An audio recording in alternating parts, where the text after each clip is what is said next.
నమస్తే, welcome to #you. నేను మీ Rajesh. Telangana CM Revanth కు సుప్రీంకోర్టులో భారీ ఊరట లభించినట్టుగా కనిపిస్తోంది.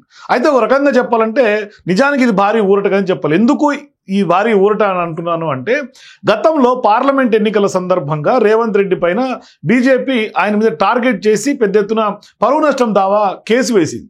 ఎందుకు పరువు నష్టం అంటే, ఆ రోజు బీజేపీ అధికారంలోకి వస్తే ఖచ్చితంగా మళ్ళీ రిజర్వేషన్లు రద్దు అవుతాయి అని ఏదైతే ఆయన బహిరంగంగా చేసినటువంటి వ్యాఖ్యలను ఉద్దేశించి పెద్ద ఎత్తున అది కొంత తీవ్ర స్థాయిలో దుమారం రేగింది. మరోవైపు జాతీయ స్థాయిలో కూడా చర్చ జరిగింది.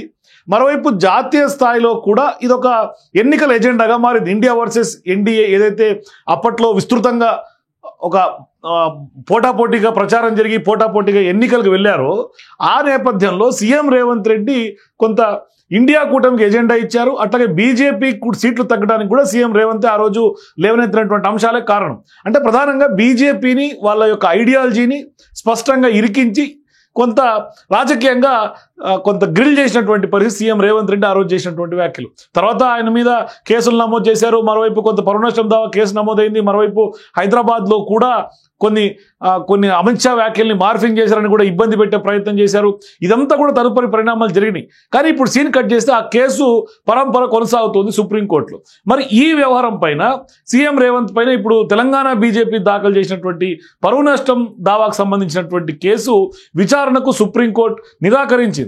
అయితే సీఎం రేవంత్ పైన తెలంగాణ బీజేపీ నాయకుల పిటిషన్ను సుప్రీంకోర్టు కొట్టివేసింది. అయితే ఇప్పుడు సీఎం రేవంత్ రెడ్డి పైన తెలంగాణ బీజేపీ సుప్రీంకోర్టులోనే పరువు నష్టం పిటిషన్ పైన ఇవాళ విచారణకు రావటం, 2024 లోక్సభ ఎన్నికల ప్రచారం సందర్భంగా కొత్తగూడెం సభలో సీఎం రేవంత్ రెడ్డి చేసినటువంటి వ్యాఖ్యలను బీజేపీ కొంత ప్రతిష్టను దెబ్బతీసే విధంగా ఉన్నాయి అంటూ కూడా ఆరోపణ చేస్తూ ఆ పార్టీ నేత కాసం వెంకటేశ్వర్లు గత ఏడాది హైదరాబాద్ ప్రజాప్రతినిధుల కోర్టులో కూడా ఫిర్యాదు చేశారు. బీజేపీ అధికారంలోకి వస్తే రిజర్వేషన్లు రద్దవుతాయని కూడా రేవంత్ రెడ్డి తప్పుడు వ్యాఖ్యలు చేశారనే అంశాన్ని కూడా అక్కడ కోర్టు దృష్టికి తీసుకెళ్లారు.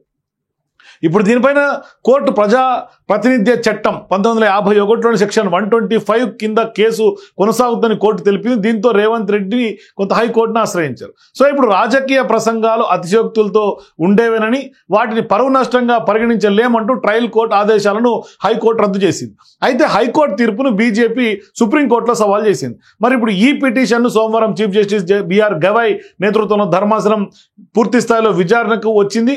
అయితే ఈ కేసును సుప్రీంకోర్టు కూడా ఇప్పుడు కొట్టేసింది. సో ఇప్పుడు ట్రయల్ కోర్టు కానీ లేదంటే హైకోర్టు కానీ ఇట్లా అన్ని కోర్టులలో కూడా కొట్టేస్తూ వస్తుంది. అక్కడ సుప్రీంకోర్టులో కూడా ఒక బిగ్ రిలీఫ్ గానే మనం చూసుకోవచ్చు. సో ఇప్పుడు కోర్టును రాజకీయ యుద్ధ క్షేత్రాలుగా మార్చొద్దన్న అంశాన్ని కూడా పిటిషనర్ అయినటువంటి బీజేపీ నేత పైన సుప్రీంకోర్టు ఆగ్రహం వ్యక్తం చేసింది. అంటే ఖచ్చితంగా రాజకీయ నాయకులు ఖచ్చితంగా ఇటువంటి పొలిటికల్ విమర్శలు సర్వసాధారణం కాబట్టి దానికి కోర్టు టైం వేస్ట్ చేయొద్దు అనే అంశాన్ని కూడా సుప్రీంకోర్టు చెప్పింది. అంటే సున్నితత్వంలో ఉంటే బాగుండేదని కూడా ఈ సందర్భంగా సీజీఐ వ్యాఖ్యలు చేశారు. ఇది ఖచ్చితంగా అంటే రాజకీయ ఉద్దేశాలతోటి కేవలం సుప్రీంకోర్టుకు వెళ్ళటం, ఇదేదో పొలిటికల్ వ్యాఖ్యల్ని దాన్ని కొంత పరువు నష్టంగా భావించడం, బీజేపీ దాన్ని ఆ విధంగా ప్రజల్లోకి తీసుకెళ్ళడం, అంటే ఒక రకంగా బీజేపీ నాయకులకి ప్రధానంగా సీఎం రేవంత్ రెడ్డి వాళ్ళు తెలంగాణలో ఎదుగుతూ ఉండడం కూడా కొంత వాళ్ళ కంటగింపులాగా కనిపిస్తుంది. అంటే ఆయన్ని కట్టడి చేయాలి, కట్టడి చేస్తేనే తెలంగాణలో బీజేపీ కొంత ఎక్స్పాండ్ చేసే అవకాశం ఉంటుంది. అంటే సీఎం రేవంత్ రెడ్డి పనితీరు కానీ, విధి విధానాలు, అమలు అమ్మిస్తున్నటువంటి సంక్షేమ పథకాలు, మరోవైపు భవిష్యత్తులో వస్తున్నటువంటి స్థానిక సంస్థల ఎన్నికలు, ఇవన్నీ కూడా కొంత బీజేపీ ఖచ్చితంగా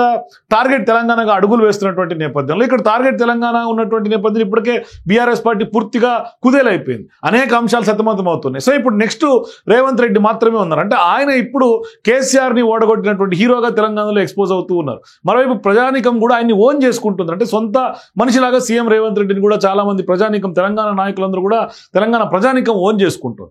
ఇటువంటి సందర్భాల్లో ఆయన్ని ఏదో తీరున ఇబ్బంది పెట్టాలి అనే అంశం మీద బీజేపీ అడుగులు వేసినట్టు కనిపిస్తుంది. దీంతో ఇప్పుడు సుప్రీంకోర్టులో కూడా జస్టిస్ బిఆర్ గవాయ్ ఆ కోర్టు అంటే వేసినటువంటి పిటిషన్ తిప్పికొట్టడం, నిరాకరించడం ఇప్పుడు ఒక రకంగా చెప్పాలంటే సీఎం రేవంత్ రెడ్డికి అతిపెద్ద బిగ్ రిలీఫ్గా కనిపిస్తుంది.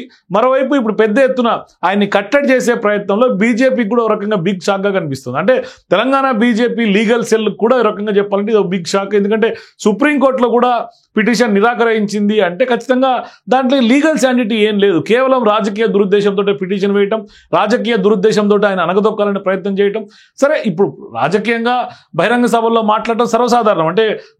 అంటే గతంలో ఈ పరువు నష్టం దావాలు బీజేపీ కొత్త ఏం కాదు. గతంలో నరేంద్ర మోదీకి సంబంధించినటువంటి వ్యవహారంలో కూడా పరువు నష్టం రాహుల్ గాంధీ గారి మీద కూడా కేసు వేసి ఆయన్ని చాలా ఇబ్బందులు పెట్టినటువంటి సందర్భాలు ఉన్నాయి. మరి ఇటువంటి వ్యవహారంలోనే ఇప్పుడు సీఎం రేవంత్ రెడ్డిని కూడా ఆ దిశగా కట్టడి చేసే ప్రయత్నం బీజేపీ చేసినప్పుడు కూడా విఫలయత్నంగానే కనిపిస్తోంది. సుప్రీంకోర్టు చివాట్లు పెట్టి మరీ నిరాకరించినటువంటి నేపథ్యం. సో మీరు కూడా సీఎం రేవంత్ రెడ్డికి బిగ్ రిలీఫ్ గా ఈ తీర్పు భావించాలని అనుకుంటే మీ ఏప్రిల్ కింద కామెంట్స్ లో తెలియజేయండి. For more videos please watch #.